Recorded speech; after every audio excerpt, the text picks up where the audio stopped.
Welcome back to Briggs on Books, a truly international talk show where we meet authors from all over the world and talk to them about their books and their processes. And not just authors, but people who help authors, publishers, editors, cover designers. I know so many of our viewers are trying to get through that first book and get it written and get it out there.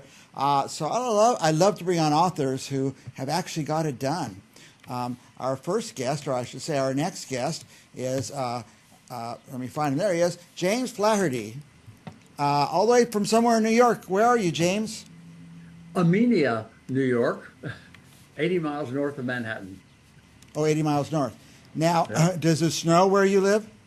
Oh, yes. Yeah. Not as much as it used to, but we had a couple of snowfalls this year. Yeah. We're from California, and we don't really get the snow at all. So. I was born and raised in South Florida Okay. before air conditioning. Oh, my goodness. Now, James, I have to tell you that one reason I'm glad you're here is because, first of all, here's James' book, Embrace Your Age.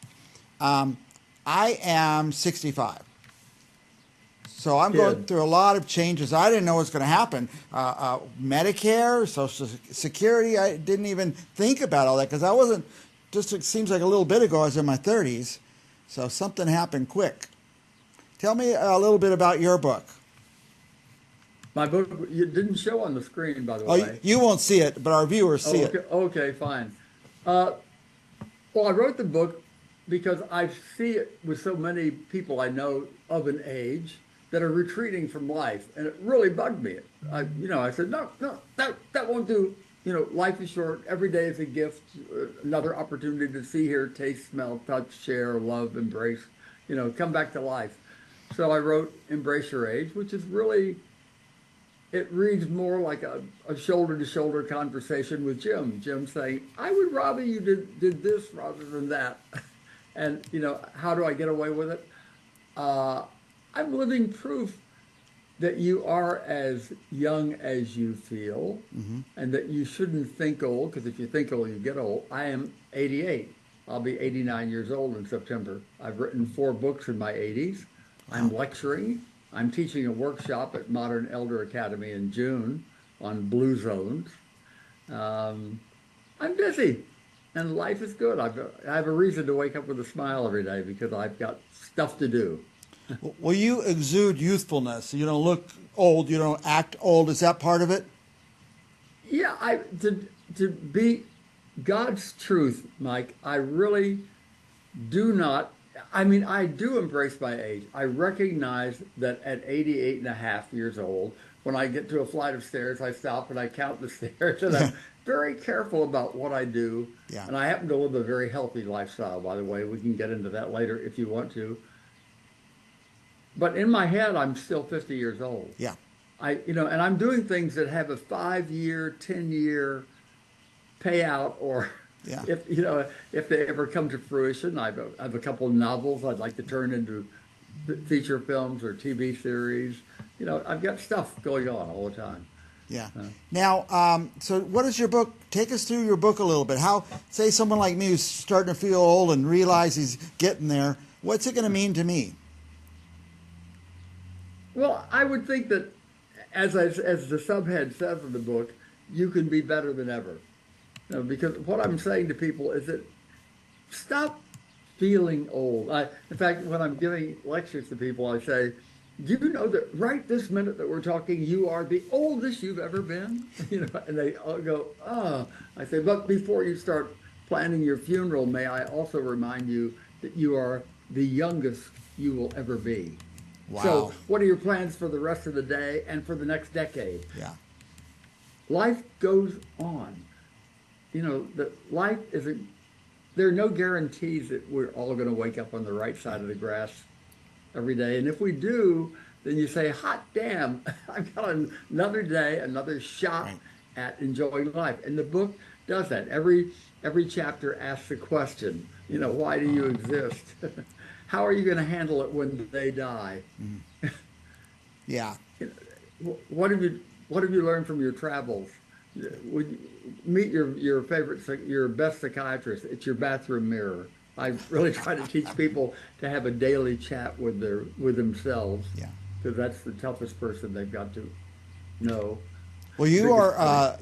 the best seller of your book because you just act young and you look young, and so you're so energetic and vigorous. It's inspiring. You're making 5-year plans, 5-year payoffs, and 10-year payoffs. That's very infectious, Jim. Yeah, you're the age of my kids. My darling babies are 62 and 64. Wow. And then I have 4 millennial grandsons and 1 great grandson.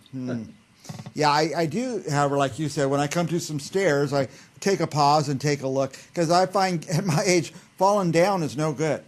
Nope. Yep. Wrong. Yeah, it's a deadly. So I Now, why watch are it. you so healthy? Is your nutrition? What do you do? What's your lifestyle? Okay, certain thing. One reason that I really know that I'm still here at this age is that 62 years ago, while waiting outside of a hospital in Brooklyn for my second child to be born, I was smoking one of my 2-pack a day Wow. cigarettes, and I, talking to myself out loud, I was alone, said, "Why do you do this? You know it's stupid." It was the year before they discovered it caused cancer, by the way. And I said, "You know it can't be good what you're sucking in, and you've got a bad sore throat all winter, and you don't want your baby girls to smoke." And I put it out, and I never smoked again. Nice. So that was 62 years ago. Wow. When I turned 80, even though I was not a problem drinker by any means, I'd always been a cheerful workaholic. I've lived by a phrase of Noel Coward's that I've loved for years. Work is more fun than fun. Yeah. So I've lived that way my entire life. But when I was 80, I thought, you really don't need to drink anymore Right. either, Jim. So Right. I stopped drinking totally. I live on seltzer and I'm very happy with it. I cut eating to, I had been taking care of somebody for 3.5 years with dementia up to about 3 years ago. And so I cut meals now to 2 meals a day. I have all fruit for breakfast, Wow. a big double portion of fruit. Then I go downstairs. In my house, I have a pool. Okay, I'm spoiled. Indoors. I have a regular swimming pool inside of my house, and I do 30 minutes of serious exercise in the water. In the water exercise, in yeah. shoulder deep water, some of them with weights. And I'm there doing 30 minutes. Then I come up, take a nice hot soapy shower, get dressed for the day, and go to work. I have my next meal, my only other meal, around 3:30 or 4, a big full dinner. And it's more often than not a lot of vegetables, a perfect piece of fish. You know, it's just not heavy, oinky food. We do not buy any prepared foods Yeah. at all. We buy only fresh vegetables. Nothing is frozen. Some people do marijuana. I do ice cream. Ice cream, that's true. So I treat myself to a little thing of sorbet or something as a dessert. But other than that, that's it. Yeah. And so I weigh 10 pounds less than I weighed at the end of basic training in the Army. Wow, that's great. And I keep it at that weight because I know it's healthier. And my doctor calls me the healthiest 88-year-old in the tri-state. I got into that where I was preparing all my own food, no prepackaged food, and I never salt anything. I just never got in the habit. I had a salt deficiency in my diet. The doctor says, "Why aren't you eating salt?" I don't know. So Yeah, was there's a interesting. nice product called No Salt. That's what I use. now, and I don't want to harp on this. You just look so healthy, and your skin is good and everything. But it sounds like the intermittent fasting they do, where you don't eat after that 4 o'clock meal. You don't get to eat again until breakfast. Right, and I'm not hungry. If I get hungry, I'll take a handful of nuts, Yeah. which are healthy, Right. right? I admit I'm totally spoiled Yeah. because of a very smart decision I made when I was 64 years old. I decided I will eventually get older, and I hired somebody. Thought I was going to try it out. A little Mexican lady, sweet little lady who has 3 married sons in Austin, Texas. And she's still with me 24 years later. Wow. And I call her, she introduces herself to people. She says, "I am Senor Jim's nanny." And I'm completely spoiled. I have brilliant food put before me. My home is OR clean. The dogs are smiling. The gardener does his job perfectly. The house is perfectly organized. Nice. And this coming Sunday, we have our one big party of the year, a Cinco de Mayo party. We have about 35 people coming. How to it. fun. I'm going to put the book back up there because I have all these questions about your personal life and how you stay in such good shape, but we're here to talk about the book. So embrace your age. Who should read this book, Jim? Oh, I think it really is written for anybody from 40 to 90. Okay. Because I know I've had many friends in their 40s and 50s say, God, Jim, I learned some things from it. That's what I really love, the reviews from it, and from people who read it, they say, that's terrific. I thought you were sitting there talking to me saying, nah, do this, do that. Yeah. Right now I'm working on a new book. The working title is, Did You Ever Think Your Last 20 Years Could Be Your Best 20 Years? Because I believe that. I really believe that. And now, before we run out of time, they're already signaling me to hurry up. You have other books. Give us an idea of some of your other books. Well, okay, 2 novels.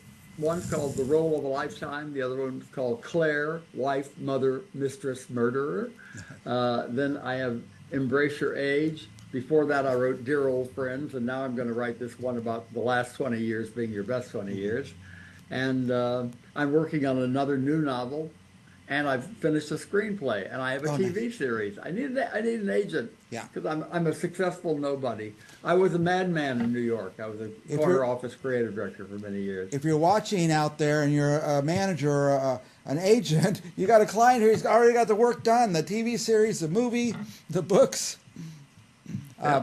Tell me, now life goes on. You do some speakings. What would we find if we went to your website, jamesflaherty.com? Yeah, you're welcome to anybody to go look at jamesbflaherty.com. I don't have any of my speaking credits up on that. I'm in the process of putting that into the website, because I did the website when I was focusing on just writing. Yeah. Because I've been a writer all my life. When I first got out of college, I came to New York. I took home $200 a month after taxes. Wow. Wow. Now, by the way, there's a B in there, jamesbflaherty.com. Yes. And the Instagram's the same, James B. Flaherty, author. Go there. Right. James, we're really out of time, but I just want to give you a minute. Any last thoughts for our viewers? I just want everybody to recognize that every day of your life is a gift. I really want you to embrace every day as a, golly damn, I've got another day to exist, to share, to love. I mean, life could be very, very good if you want it to be. Yes. Well, good. I want to say this. I'm going to get this book. When I order, I'm not going to click once. I'm going to click like 5 or 10 times. I'm going to get a bunch of copies. I'm going to hand it out, because all my friends, we're kind of this age now where we're thinking, whoops, what happened? Is there time left? And you're saying there's a lot of time left. There's a lot of time left. And to make the best of it. All right. I do not go to bed thinking, I wonder if I'll wake up on the right side of the grass tomorrow. I just don't think that. All right, James. Thank you so much. I want to have you back again and again, because you're a lot of fun and you're infectious. I would be delighted, Mike, anytime you call, I'm there. And for our viewers, don't go anywhere. We'll be back with more authors right after this.